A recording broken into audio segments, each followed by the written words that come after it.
உங்கள் அபிமான திரையரங்குகளில் உலகமெங்கும் ஜூலை 12 முதல் கமல்ஹாசனின் இந்தியன் 2.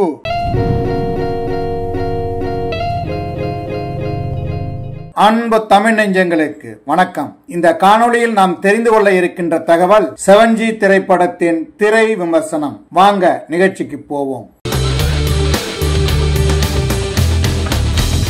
பிறந்த நாள் முதல் வாடகை வீட்டில் கஷ்டப்பட்ட ஸ்மிருதி வெங்கட்டுக்கு புதிய பிளாட் ஒன்றை வாங்கி சர்ப்ரைஸாக அழைத்து சென்று காட்டுகிறார் அவரது கணவராக நடித்திருக்கும் ரோஷன் பஷீர். சொந்த வீடு கனவு நினைவானதால் மகிழ்ச்சியாக இருக்கிறார் ஸ்மிருதி வெங்கட். அன்று தன்னுடன் வேலை செய்யும் நண்பர்களுக்கு பார்ட்டி வைத்து அசத்துகிறார் ரோஷன் பஷீர். இதில் ரோஷன் பஷீரை விரும்பும் சினேகா குப்தா அவரை அடைவதற்காக அவரது வீட்டில் சூனியம் செய்யப்பட்ட பொம்மையை வைத்து செல்கிறார். மறுநாள் அலுவலகத்தில் ரோஷன் பஷீருக்கு பதவி உயர்வு கிடைப்பதுடன் அவரை பெங்களூரு அலுவலகத்துக்கும் அனுப்புகிறார்கள். கணவன் இல்லாமல் தனியாக இருக்கும் ஸ்மிருதி வெங்கட் வீட்டில் மர்மம் இருப்பதை உணர்கிறார். வீட்டில் அமானுஷ்ய சம்பவங்கள் நடப்பதை அறிந்து அவரது தோழியிடம் பகிர்ந்து கொள்கிறார். இந்த காலத்தில் இப்படி ஒரு நம்பிக்கையா என்று கிண்டல் செய்து அன்று இரவு அங்கு அவருடன் தங்கும் தோழி பாதி சாமத்தில் அடுக்குமாடி குடியிருப்பின் மொட்டை மாடியில் படுத்திருப்பதை உணர்ந்து அதிர்ந்து போகிறார். இது என் வீடு,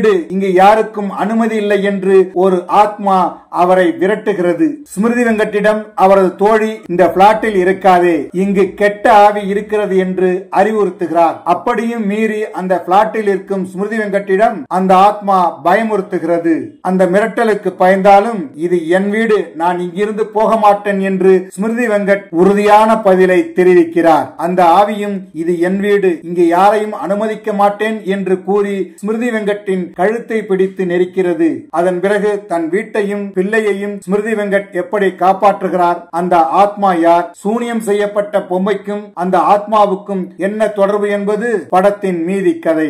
இது பழைய கல்யாணராமன் காலத்து த்ரில்லர் கதைதான். அதை இன்றைய தொழில்நுட்பத்துடன் கொடுத்திருக்கிறார் அறிமுக இயக்குனர் ஹாரூன். இந்த படத்தில் வீட்டுக்காக போராடும் இரு நாயகிகள், ஒருவர் ஸ்மிருதி வெங்கட், இன்னொருவர் சோனியா அகர்வால். இருவருக்கும் மகன்கள் உண்டு. காதல், ஏக்கம், பயம், தைரியம் என அனைத்து உணர்வுகளையும் வெளிப்படுத்தி நடிப்பில் அட்டகாசம் செய்திருக்கிறார் ஸ்மிருதி வெங்கட். இடத்துக்காக போராடும் அழுத்தமான சென்டிமெண்ட் வேடத்தில் நடித்து படத்திற்கு பலம் சேர்த்திருக்கிறார் சோனியா அகர்வால். ஸ்மிருதி வெங்கட்டின் கணவராக நடித்திருக்கும் ரோஷன் பஷீர் மனைவியுடன் ஒரு பாட்டு, அலுவலக தோழியுடன் ஒரு பாட்டு என்று வந்து போகிறார். ரோஷன் பஷீரின் அலுவலக தோழியாக நடித்திருக்கும் சினேகா குப்தா பயமுறுத்தவும், ஸ்மிருதி வெங்கட்டின் தோழியாக நடித்திருக்கும் அபர்ணா பயந்து ஓட்டம் பிடிக்கும் வேடங்களில் நடித்து அசத்தி இருக்கிறார்கள். பக்கத்து பிளாட்டில் வசிப்பவர்களாக சுப்பிரமணியம் சிவா அவரது மனைவியாக நடித்திருப்பவர் இருவரும் வருகிறார்கள். இவர்களுக்கு அந்த பிளாட்டில் நடந்த சம்பவம், நடக்கும் சம்பவம் எல்லாமே தெரியும். இருந்தும் அவர்களுக்கு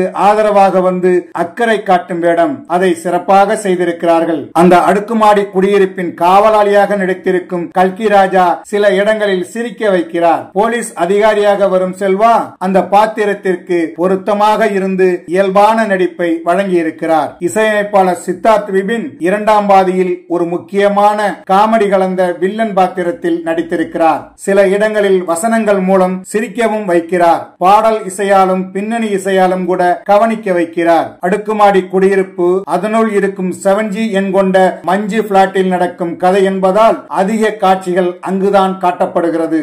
அதனால் ஒளிப்பதிவாளர் கண்ணாவின் கடும் உழைப்பு படத்தில் தெரிகிறது. VFX காட்சிகள் அமானுஷ்ய சம்பவங்களை காட்டி பயமுறுத்த பயன்பட்டிருக்கிறது. இந்த படத்தின் கதை எழுதி இயக்கி தயாரித்திருப்பவர் ஹாரூன். பலமுள்ள ஆட்களை எதிர்க்க முடியவில்லை என்றால் அவர்களை கடவுள் தண்டிப்பார். அநியாயமாக கொலை செய்துவிட்டால் இறந்தவர் பேயாக வந்து பழிதீர்ப்பார் என்று மனதை தேற்றிக் கொள்வார்கள். அப்படி பலவீனமானவர் பலமுள்ள ஆளை எப்படி பேயாக வந்து தண்டிக்கிறார் என்று இந்த படத்தின் மூலம் கதையை சொல்லி அதில் பரபரப்பான திகில் சம்பவங்கள், விறுவிறுப்பான காட்சிகள் வைத்து படமாக்கி இருக்கிறார் இயக்குனர். பிளாக் மேஜிக் மூலம் படத்தின் ஆரம்பத்திலேயே நம்மை கதைக்குள் பயணிக்க வைக்கும் இயக்குனர் அடுத்தடுத்த காட்சிகளில் ஏதோ பெரிய விஷயத்தை சொல்ல போகிறார் என்ற எதிர்பார்ப்பையும் மனதில் ஏற்படுத்துகிறார். இரண்டாம் பாதியில் பழிவாங்கும் கதைதான் என்று தெரிந்த பிறகு சுவாரஸ்யம் குறைந்து போகிறது. பேய் படங்களை விரும்பி பார்க்கும் ரசிகர்களுக்கு இந்த படம் ஒரு நல்ல பொழுதுபோக்குத்தான். என்ன நேயர்களே,